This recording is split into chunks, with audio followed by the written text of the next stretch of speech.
Postal here. So today we're taking out the F-84B. This is Tier 9 American multi-role fighter. It's right in line with the previous multi-roles that we've been kind of highlighting, kind of randomly. The P-47B, 47N, and the XP-72. I just started, making some videos on those just because I know that it can be a frustrating plane to fly.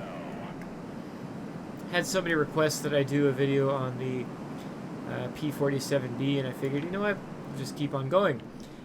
Now Wargaming has this whole line on discount, so instead of just stopping at the XP-72, which typically is the pinnacle of frustration for this particular line, I was like, well, might as well continue on to the F-84B, which is probably tier for tier the best plane on this line.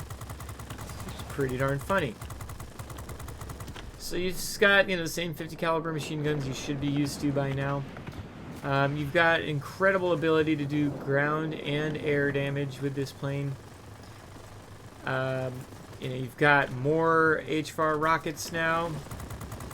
You don't have the two bombs that you were probably used to, but you do have two of these Tiny Tim rockets, which are basically in place of your bombs. In fact, they use the bomb. Oh,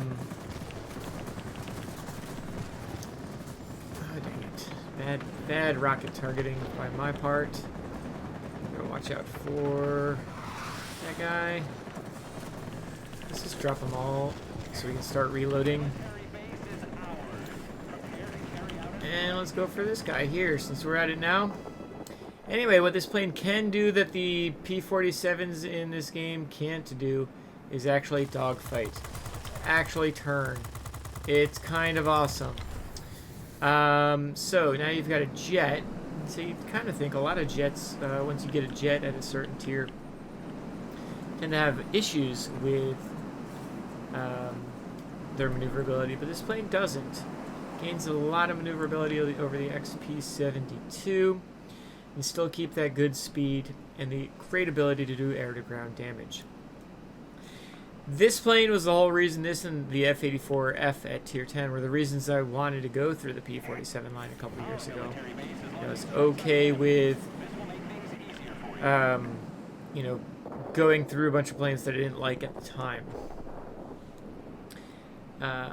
What's funny about this line is the Tier 10 is actually the one that's a little bit disappointing. The Tier 9, tier for tier, like I said, just is so incredibly strong. In a Tier 9 battle, this plane's going to do better than a the F-84F does in a Tier 10 battle. We can go over that in a little bit more detail later, but right now we're just going to be putting these machine guns to good use. Yeah, they are machine guns. Yeah, they get a bad rap. I don't believe in that bad rap. They can be frustrating, don't get me wrong. I'm not going to say these are like, god tier guns by any means. But they do what needs to be done. They do melt down targets. And because you've got maneuverability that you didn't have previously, you can actually turn with some planes. The X-15 is not necessarily the plane that I'd want to be turning with, but sometimes you gotta do what you gotta do. Got the sector. See if we can set him on fire. We'll be much better off. Let's go ahead and put our pneumatic control assist on. He's still gonna be able to outturn us.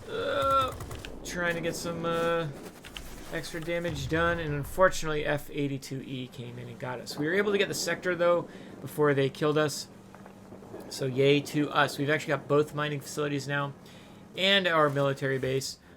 And so we've set ourselves up for some pretty decent success. What do we want to do? Do we want to defend the military base here? I think that's what we're going to do. We've got a lot of people attacking down here. I suspect by the time I would even get there, we would have already flipped it. So let's go ahead and try to defend this sector a little bit.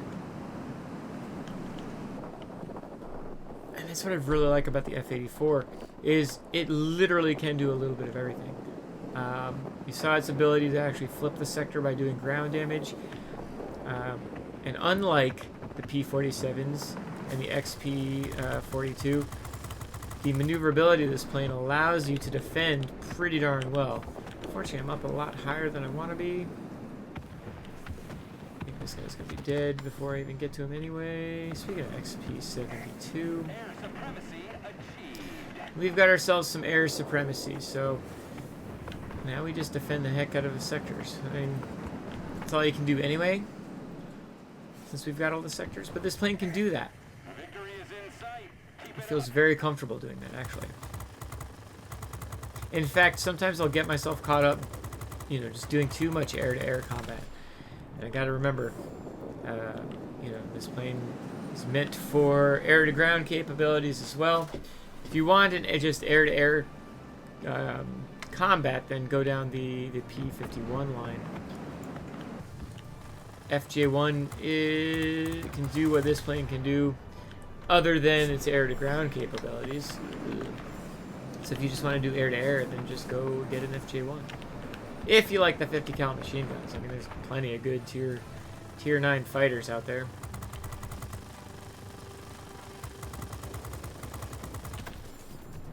Let's head to the center. Let's try to cap this one out. The game's basically over. The game's definitely over at this point. We're about to get a mining facility flipped.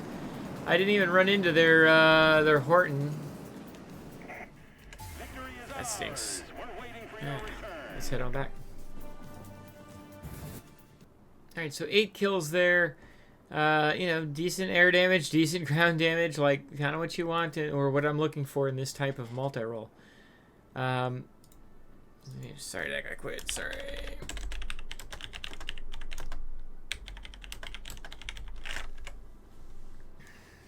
Oh well. And so that's what I really like about this plane. Unlike the P-47s and the XP-72, this plane can defend a sector easier. To the point, like I said, I'll get stuck into dogfights, and I'm like, wait a minute, what am I doing in a dogfight? Let's go ahead and drop some rockets. It's a comfortable plane to dogfight in, but don't get yourself stuck in that kind of role, because you've got a lot of flexibility with being able to capture sectors that not every plane in this game has. And so, for me, this was the crown jewel of the line. The Tier 10 is a little lackluster. If you're looking at the Tier 10, I think it looks awesome, but its overall metrics aren't a big enough jump up to make any kind of huge difference. And granted, I've built the F-84B for maneuverability. I've put the lightweight power unit, I've put the lightweight wing frame on here. And, you know, it's kind of leaned in on that maneuverability. The F-84B, though, doesn't get, you know, a significant jump up in maneuverability. It's a little jump up in maneuverability, nothing crazy. It's got a decent, an okay jump up in airspeed. But the guns are the same, the bombs and rockets are the same. Survivability, you gain like 50 hit points. Altitude performance is the same. And so the jump up in metrics is not significant enough for me to sit back and go, wow, look at, you know, really got to push to that Tier 10. Honestly, tier for tier, I think the F-84B is the stronger plane. I only have a 6-point pilot on this plane. I've got Bombardier. I've got Demolition Expert and Marksman 1 on here. On my Tier 10, I also have Engine Guru 1, so that's even helping the airspeed. And it's just not that big of a jump in the airspeed. It doesn't make me sit back and go, wow, like suddenly I'm super fast. It's not like the difference between like an LA-116 and an LA-15, where you get an LA-15 and you're like, what the heck did they put in this plane to make it go so much faster than the Tier 9? It's not that. You almost feel like you're basically playing the same plane. And that can be frustrating when you go up a tier and you're playing the same exact plane. You feel like you're a bottom tier. F-84F kind of sort of feels like that. You know, there's not big enough jump in maneuverability or airspeed to make me feel like I've completely jumped tiers. So the F-84B is really just the plane that I enjoy flying the most. Especially just, you know, if you get in a Tier 9 battle, you're going to have a much easier time and a much bigger impact on the game. I'm getting closer to specializing this plane. In fact, I guess I just got specialization. Well, let's go ahead and specialize this plane. We'll stick to specialization with, you guys can watch me specialize the plane. So we're going to go ahead and put the gun sight on here. Got it in another configuration. That would be that. Let's go ahead and put the lightweight wing frame on here. Take care of that. Unfortunately, it's the airframe that gets the 2 slots. So, let me explain what I mean by unfortunately. Let's get our consumables here taken care of. Control assist. No. Need the engine cooling, please. Thank you. Universal ammo. So we can, now with specialization, we can get even more damage with our improved fragmentation. And for our outboard weapons, do we want to reduce the impact on airspeed, which will raise the overall reload time? Right now it's 2-minute reload time on these. Or do we want to reduce the reload time, which will reduce our airspeed? I tell you what. Where do we want to improve the rocket sight? What's the range of the rockets? So what is the range? Optimal distance is 5,600 feet. Increase the range and possibly the accuracy. I've actually got a lot of thought processes on here. So there's all 3 of these are viable, right? If I want to try to increase the speed of the plane, I could put the pylons on here. Does that really increase the speed by all that much? Not that much. 5 miles an hour. My boost speed will be increased by 8 miles an hour. Yeah, obviously I can get that increased. Add 6 seconds worth of reload time. At the end of the day, 6 seconds isn't going to make or break the plane. But let's see what strength and hardpoints does. Reduces the reload time by 13 seconds, but impacts my airspeed by a significant amount. Wow. So this is a little bit more extreme, right? Getting a decent amount of my reload speed, but really negatively impacting the overall speed of the plane. I'm not sure that's the way I'd want to go either. What about rocket sight? Let's enhance that and see what this does.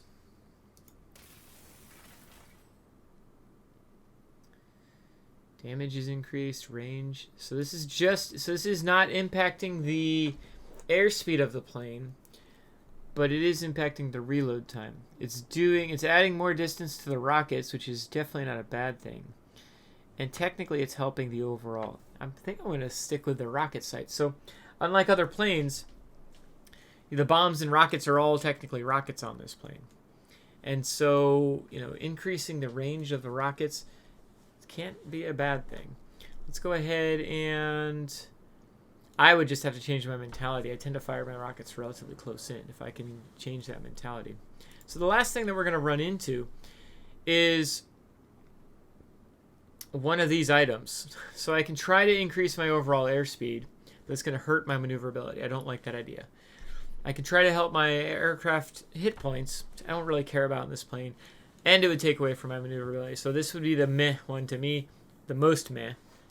Reinforced skin negatively impacts my aircraft speed, but does help my wings and tail avoid critical damage. So I think I'm actually going to go with this. I've got an advanced version of it, so let's go ahead and do that. It does have a significant impact to my airspeed. Not significant. A decent amount. And does it actually have... Nope, it's just extra resistance. So I actually like this. I have died quite a bit to AA fire in this plane. Let's go ahead and enhance everything that's here. I want to get these guns on target as quick as possible. They don't do a lot of damage, so we want to make sure that we're having some sort of positive impact. Chance of causing fire and chance of critical damage. We'll definitely take that. Let's go ahead and increase this. Okay, the aircraft's hit points. I'll adjust that at a later time. I mean, I don't really care about the hit points on a plane like this. It's not a bad thing, but I think there'd probably be better rolls that I could get. Here, helping with the maneuverability a little bit more, and helping with the overall engines and the overall speed. Let's go ahead and enhance this, get the range of the rockets even further, and maybe a bonus that will be helpful. Rocket accuracy, certainly no harm in getting that. So we've gone ahead and increased the overall bomb impact, increased the maneuverability significantly, and slightly impacted the airspeed. So to me that seems like an overall positive impact. So let's go ahead and do that.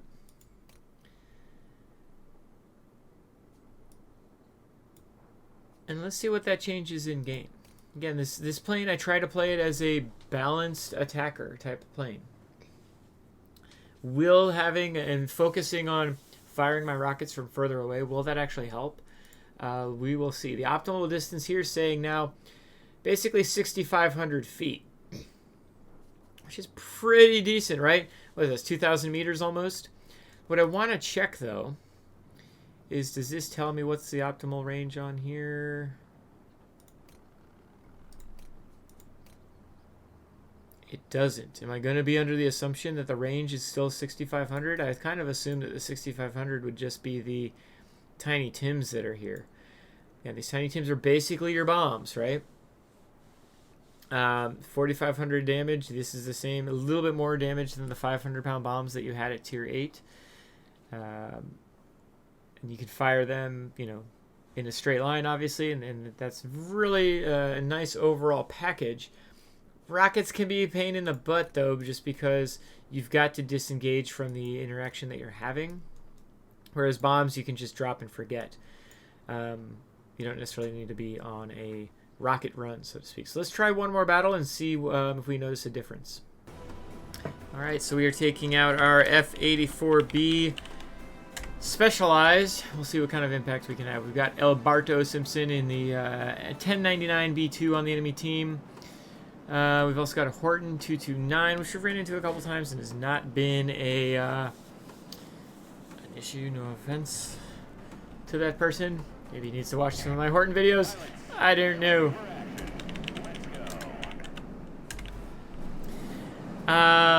We'll see what we can do here on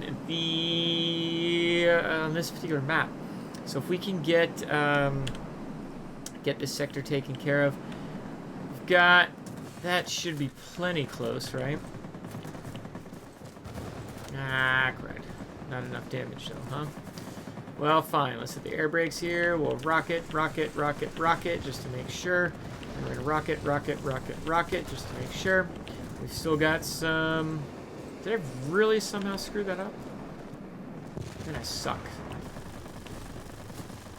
Let's just rocket there. Perfect. Excellent. Reload the rockets. Let's get the hell out of Dodge. I guess we can head to the center. What I need to watch out for is the fighter. So there's an LA-9. Actually, I'm not overly worried about an LA-9. What's wonderful about the F-84B is it's got so much flexibility. Air-to-ground damage, yes, of course. You're used to air-to-ground damage thanks to the Thunderbolts. XP-72, very good with its air-to-ground capabilities. What you're not used to with this particular line is the fact that... hopefully I'm not screwing myself up here. The fact that this plane can actually turn. To the point where I will get myself stuck into dogfights. And, you know, I can do well in those dogfights, but I just start ending up, like, getting into dogfights all the time that I really don't need to be getting myself stuck into.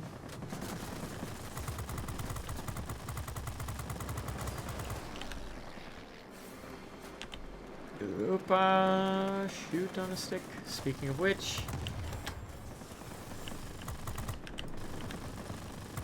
there we go, perfect. Let's go ahead and get our pneumatic control assist going on here so we can definitely turn with this BVP 210.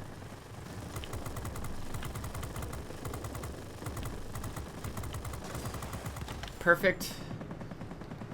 And let's get this F2H maybe. If he doesn't turn, go ahead on versus me. Which he will. Opa! Is he going to keep turning? Oh, thank you, sir. I appreciate it. Got our Tiny Tims back. Oh, I'm holding down the boost for no reason. I don't have any boost left. And let's just... okay, he's turning back. Good.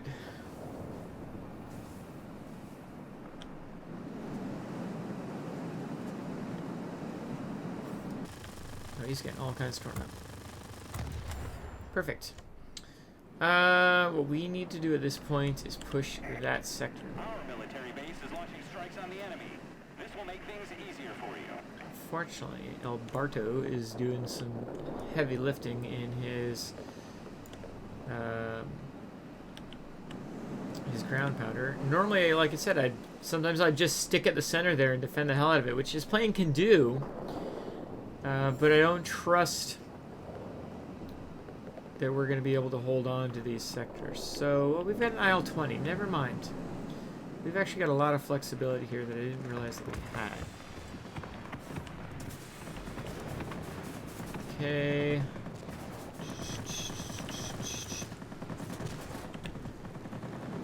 And we got a couple rockets here that will drop. Rocket, rocket. Oop, never mind. Let's actually head back to the center. See what we can do for defense there. They seem to be doing okay anyway, but, you know, what the heck. Got our pneumatic control assist going on here. We're going to head on to the center, keeping one eye on this Horton, of course. No matter how many times we've taken him out previously, it is a Horton, and you never know with them. Staying down low, going for Bart here. Trying not to get bomb dropped by him.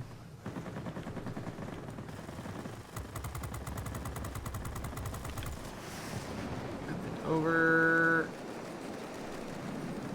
Try to watch out for it. We got to get rid of this guy first. Can't let ourselves, as much as I want to kill the ground attacker, we can't let something like a Seahawk or an F-84B or whatever get behind us and totally take us out, right? Or a Tempest, as it were. Let's keep on pushing on here.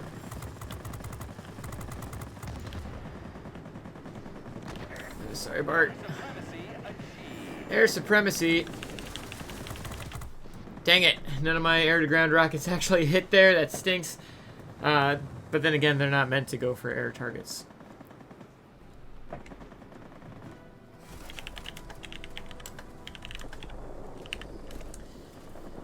Alright, so we're going to respawn here in the center. And we'll stick in our F-84B if we get a chance to reload before the game's actually over. Flip back over. Still have a rocket. This Horton just does not pay attention. You can't do that, man. You can't do that.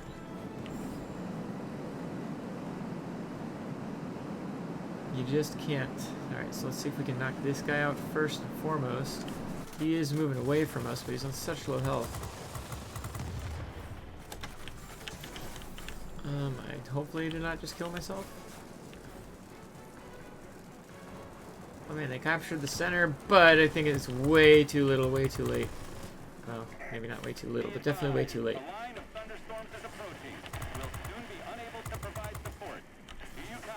Ah, the Horton did pop back up. This is the first time he's killed me. That's friggin' funny.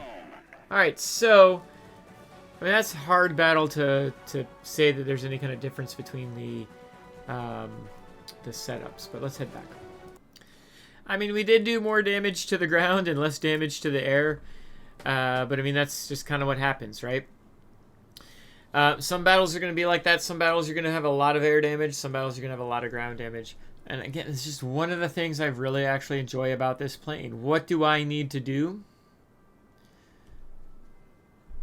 I need to flip sectors, so we went and did that. We might have even been a little bit too effective. I didn't realize there was an IL-20 on the team until it was too late. Could have let him gone around and capture some sectors, and I could have played a little bit more defensively. But c'est la vie. what we can do in this situation is we can be the ground attacker, we can be the air defender, and that's just something that I really like about the F-84B. And so I hope you enjoyed these 2 games. Nothing over the top crazy good. You know, now that I think about it, I didn't get both my wings knocked out all the time. I think I only got them knocked out once. I got my engine knocked out, but not my wings, now that I think about it, in this particular battle. So this reinforced skin might be really, really helpful for the F-84B. This is, in my opinion, the best plane on this line, tier for tier. Everything that you've learned with the P-47s and the XP-72 can still be used with this plane. Just, you actually have the ability to defend a sector that you didn't really have from tier 6 through tier 8. So I hope you enjoyed this video. A little bit different of a perspective on the F-84B, and hopefully it's helpful. Hopefully it's given you something to really push for if you're struggling with the Thunderbolts, when I did, or as I did when I first went down this line. This plane is just an absolute blast for me, in my opinion. The most well-rounded of the multi-rolls at this tier. It's not the best, but it can do a little bit of everything, and there's not a lot of multi-rolls that actually do that at tier 9. So, love to hear your comments down below. If you enjoyed this video, please tell me. I'll continue making content. If you want to join the discussion in Discord, feel free to there, or just comment down below, and you know me, I'll respond as quickly as I can. Otherwise, I hope you have a great day. Bye.